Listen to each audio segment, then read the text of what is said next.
എന്നൊക്കെ പറയുന്ന പോലെയുള്ള സംഘടനകൾ മുന്നിലേക്ക് വരികയും SFI എന്ന് പറയുന്ന, അതായത് വിദ്യാർത്ഥി സംഘടനയായ സ്വാതന്ത്ര്യം, ജനാധിപത്യം, സോഷ്യലിസത്തിന് വേണ്ടിയിട്ട് വാതോരാതെ പ്രസംഗിക്കുന്ന കുറെ അവന്മാരുള്ള ഒരു സംഘടന SFI. ആ SFI എന്ന് പറയുന്ന സംഘടന വായില് അണ്ണാക്കിൽ പിരിയും വെട്ടി വീട്ടിലിരിക്കുന്ന ഒരു അവസ്ഥയാണ് ഞാൻ കാണാനിടയുണ്ടായത്. ആ വിദ്യാർത്ഥി എന്തുകൊണ്ടാണ് SFI ഈ രീതിയിൽ അവിടെ സംസാരിച്ചത്? കാരണം അവന്റെ അച്ഛൻ മുന്തിയിടത്തിലെ ഏതോ മറ്റവനായതുകൊണ്ടാണോ ഈ രീതിയിൽ അവർ സംസാരിച്ചത്? പിടിപാടുള്ളവന്റെ എന്തും താങ്ങി കൊടുക്കുന്ന ഒരു പാർട്ടിയാണ് കമ്മ്യൂണിസ്റ്റ് എന്ന് ഞാൻ പറഞ്ഞാൽ തള്ളിക്കളയാൻ ആർക്കെങ്കിലും പറ്റുമോ?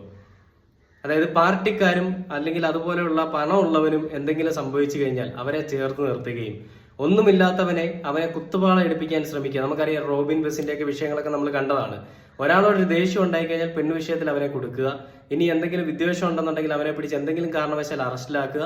വിദ്യാർത്ഥി ഈ പറഞ്ഞ ഞാൻ ഈ ഷഹബാസിന്റെ കാര്യം ഞാൻ എടുത്തിടാനുള്ള കാര്യം, ഷഹബാസ് എന്ന് പറയുന്ന കുഞ്ഞിനെ മൃഗീയമായി അവന്മാർ കൊന്നപ്പോഴും SFI എന്ന് പറയുന്ന സംഘടനയുടെ അണ്ണാക്കിൽ പിരിവെട്ടിയിരുന്നു.